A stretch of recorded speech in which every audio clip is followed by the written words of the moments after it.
Le village de Huaxi, situé à l'est de la ville de Jiangyin, dans la province du Jiangsu, il prétend être le village le plus riche de Chine. Wu Zhenbao, ancien secrétaire du comité du Parti communiste du village de Huaxi, a élaboré un plan pour transformer ce qui était une localité rurale pauvre en une communauté riche et moderne. Huaxi s'est proclamé village socialiste modèle. Pour en parler, j'accueille sur le plateau Zhang Meijiao, journaliste de CGTN français. Bonjour Zhang Meijiao. Bonjour Yves. Enchanté de vous accueillir sur le plateau. Merci. Surnommé le premier village chinois, Huaxi est le village le plus développé en Chine. Il n'a fallu au village de Huaxi que quelques décennies pour passer du statut de village le plus pauvre à celui de village le plus riche de la Chine. Célèbre parce qu'il y a 20 ans, chaque foyer y a reçu gratuitement une automobile. Huaxi est actuellement un modèle pour les villages chinois. Lorsque nous arrivons au village de Huaxi, on aperçoit des rangées de villas soignées, un grand centre culturel et sportif pour les habitants et un hôtel 5 étoiles pour les touristes. Ici, les familles possèdent même des voitures de luxe. Ce village ne ressemble à aucun autre. Les maisons sont reliées entre elles par des couloirs, si bien que les gens peuvent sortir sans parapluie quand il pleut. Pouvez-vous imaginer qu'un village aussi avancé était autrefois le village le plus pauvre de Chine? Après 5 décennies de développement, il est devenu une véritable carte de visite du village chinois. Alors, comment l'expliquer? Dans les années 1960, au moment où nous avons commencé la réforme agricole dans le village, l'ancien secrétaire du Huaxi, Wu Zhenbao, nous a encouragés à innover sans cesse. Après avoir résolu le problème de la nourriture, il a étudié les moyens pour les résidents locaux de s'enrichir.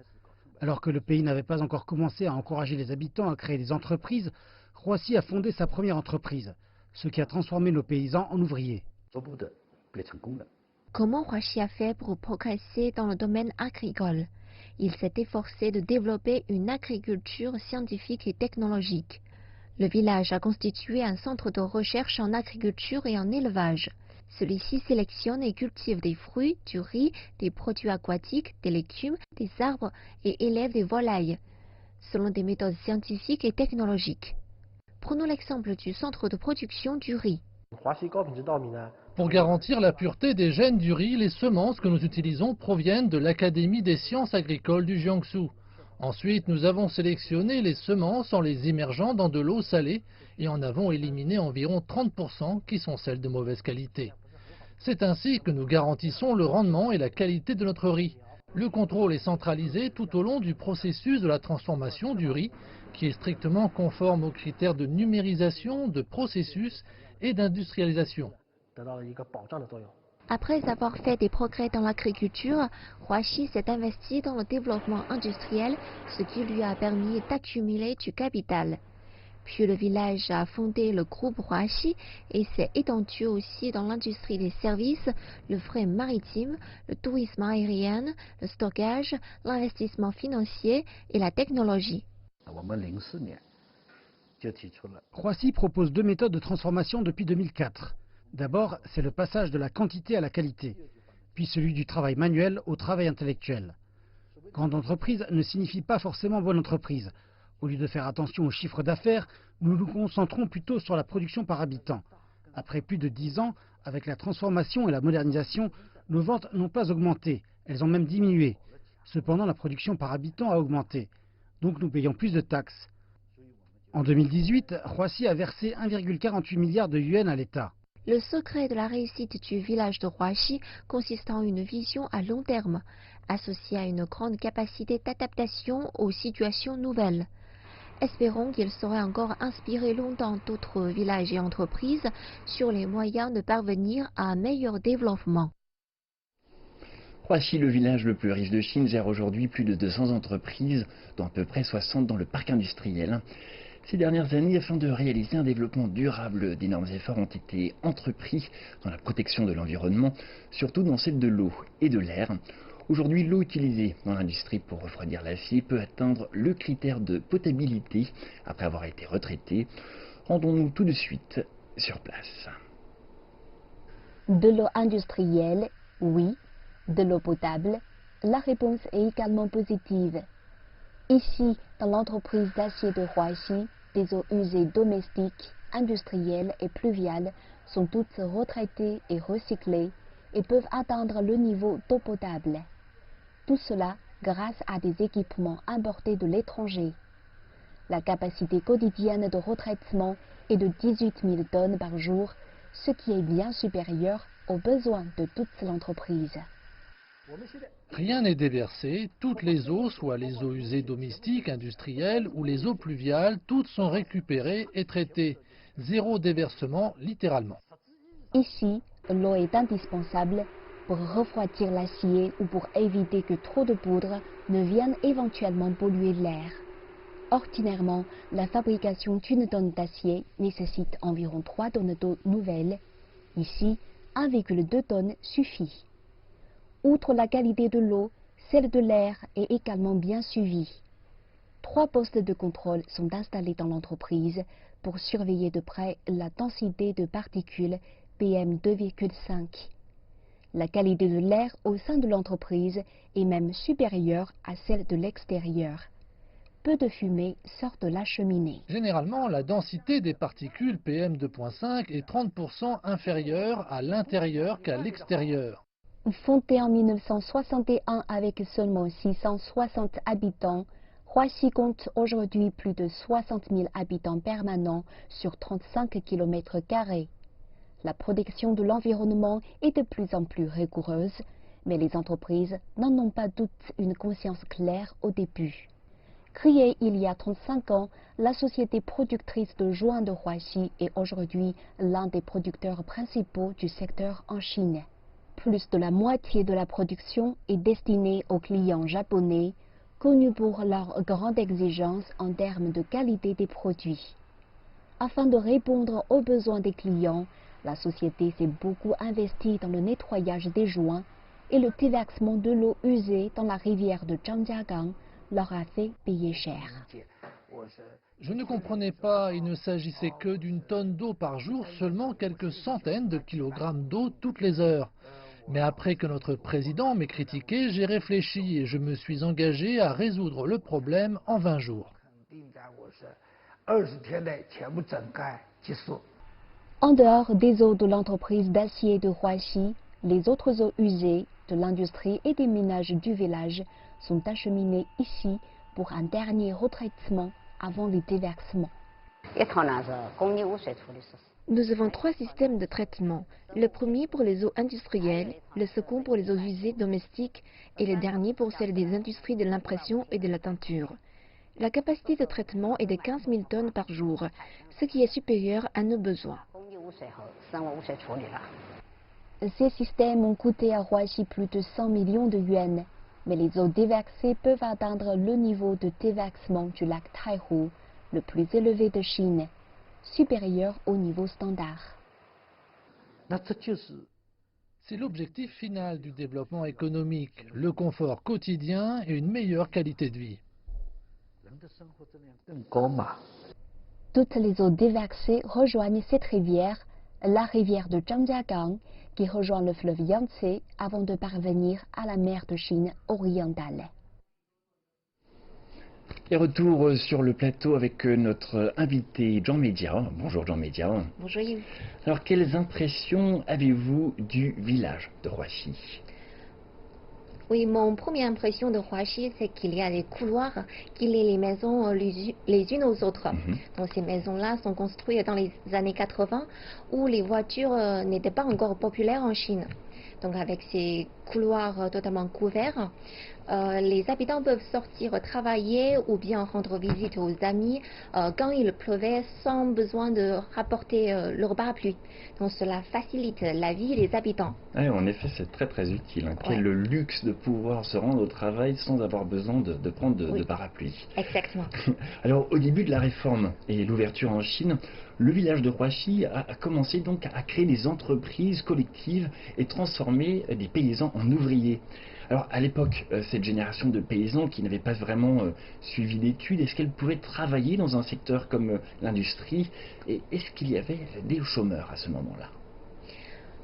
Oui, vous savez, transformer de l'agriculture en l'industrie a besoin d'avoir des employés compétents. Donc pour éviter des chômages dans le village de Huaxi, les habitants locaux leur proposaient de suivre des formations pour acquérir assez de compétences pour travailler dans l'industrie. Donc cela évite des chômages à l'époque.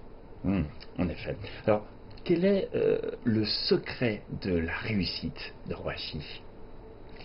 Alors là, il faut se diviser en deux parties.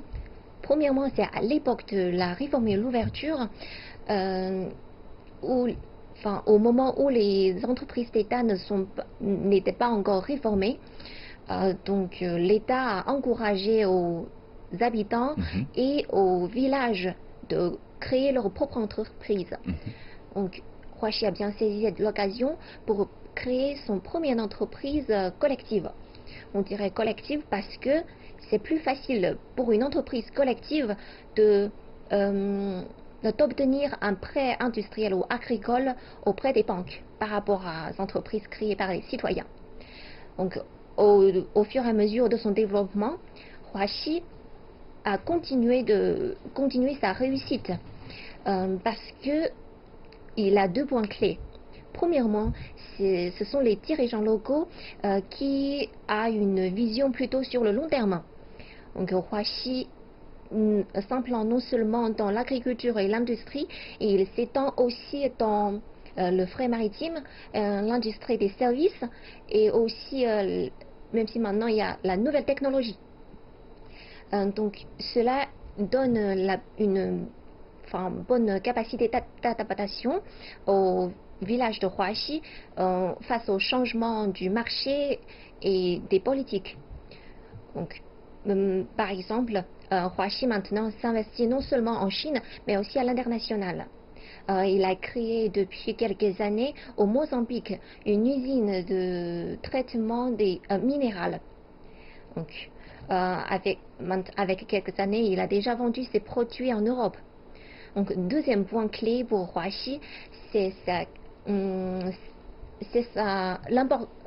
son importance sur le personnel qualifié. Donc, par exemple, on dit pour créer une agriculture scientifique et technologique, Huaxi a recruté 7 ingénieurs choisis par les experts agricoles et les envoyés à former au Japon avant de travailler dans le village. Alors des experts agricoles, des ingénieurs issus du village de Huaxi, envoyés au Japon, ou de toute la Chine? De toute la Chine. D'accord.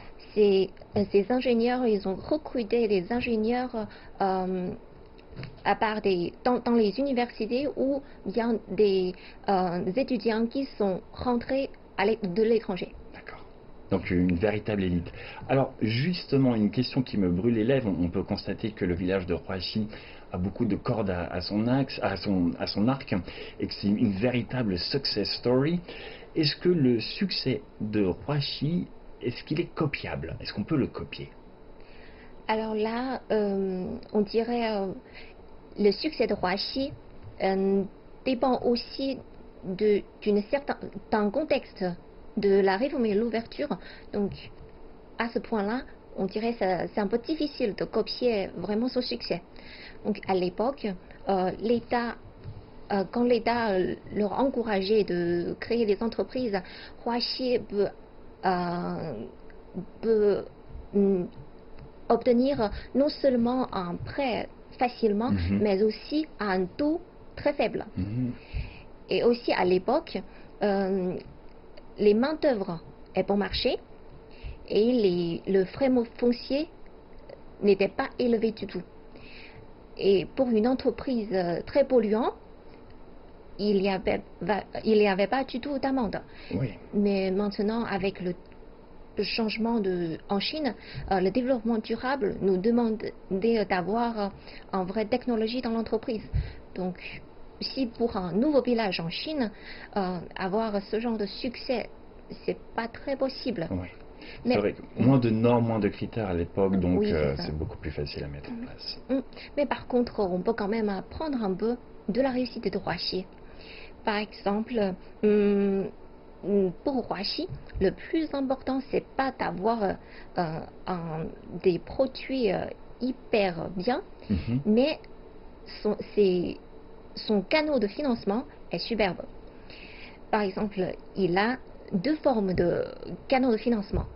Premièrement, c'est que il a, pour avoir un frais foncier moins élevé, depuis 2001, Huaxi a fusionné plus de 20 villages autour de lui pour regrouper une grande Huaxi.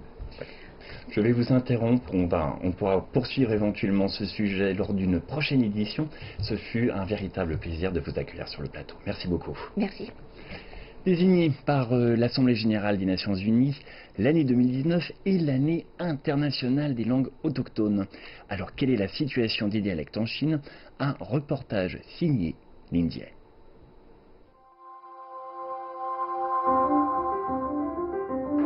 我講廣東話，我說陕西廣東話，我說青島話。我說杭州話。 Constituée de 56 ethnies, la Chine compte nombre de dialectes chinois et langues autochtones. Les dialectes chinois sont géographiquement classés en 10 groupes et il existe plus de 80 langues de minorités ethniques.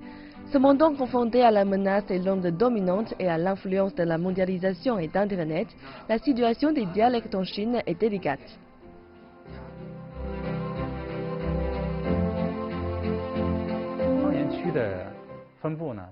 Les langues autochtones sont réparties dans toute la Chine. Aujourd'hui, beaucoup de Chinois parlent le mandarin, mais les dialectes restent très répandus. Pour les jeunes, par contre, le grand défi est de maîtriser leur dialecte. La nouvelle génération abandonne souvent son dialecte parce qu'elle vit dans un environnement de langue, mandarin ou anglais, depuis tout petit, où son dialecte est peu parlé.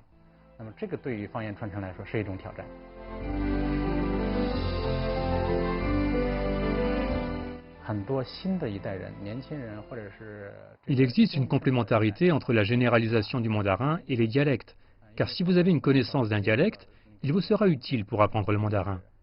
Ils ne s'opposent pas l'un à l'autre. En profitant d'un dialecte, surtout de ses règles linguistiques, vous pouvez apprendre le mandarin plus efficacement. Bien sûr, si vous ne parlez que votre dialecte et vous apprenez le mandarin plus tard, votre mandarin sera peut-être plus ou moins influencé par l'accent de votre propre dialecte.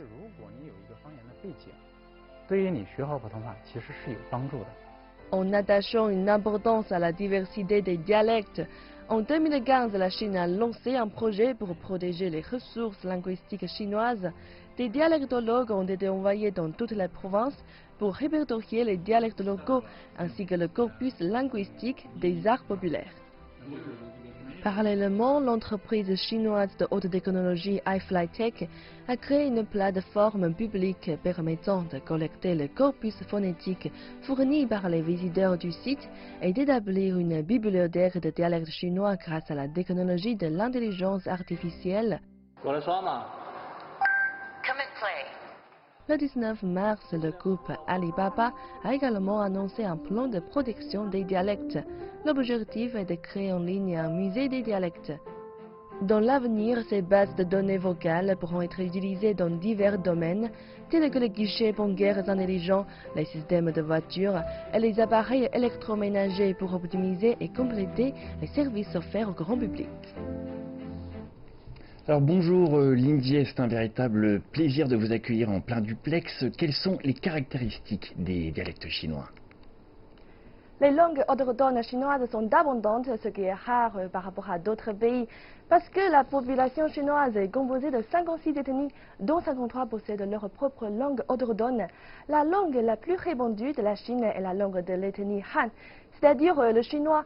Au cours du développement de la société de l'ethnie Han, les Chinois s'est divisé en dialectes différents dépendant de facteurs sociaux, historiques ou géographiques. Les différences entre les dialectes chinois modernes se manifestent dans divers aspects, tels que la prononciation, le vocabulaire et la grammaire, parmi lesquels la différence de la prononciation est particulièrement importante. Un point essentiel à savoir, c'est que les dialectes du nord de la Chine diffèrent beaucoup moins les uns des autres que ceux du sud. Les dialectes du sud, comme le Hakka, le cantonais de la province du Guangdong et la Minnan parlée dans le sud de la province du Fujian, dans la région taïwanaise, possèdent une structure linguistique plus complexe de telle sorte que les Chinois venant du nord ne peuvent pas comprendre la plupart des dialectes du sud. Et alors, avec le temps, est-ce qu'on risque de perdre les dialectes chinois progressivement? Alors ça, c'est un sujet brûlant dans le milieu académique chinois ces dernières années. Et selon le linguistique Zhang Zhenxin, dans l'ensemble, les dialectes chinois ne sont pas en danger d'extinction. La plupart des dialectes se parlent encore fréquemment en province, mais à Beijing, Shanghai et dans d'autres grandes villes, les jeunes générations parlent de mauvais dialectes, voire même pas de dialectes du tout. Selon un autre linguiste, Zhuang Chusheng, avec la vulgarisation du mandarin depuis un demi-siècle, le phénomène de la disparition des dialectes chinois minoritaires et marginaux s'est aggravé. Cependant, il faut savoir que la vulgarisation du mandarin en Chine consiste à éliminer la barrière de communication entre les différentes régions et groupes ethniques. L'objectif n'est pas d'exclure d'autres dialectes ou langues autochtones. Donc, confondée à la prononciation des dialectes de la généralisation du mandarin, la Chine est encore loin d'avoir achevé sa mission. Yves. Eh bien, merci Lindier d'avoir répondu à l'ensemble de mes questions.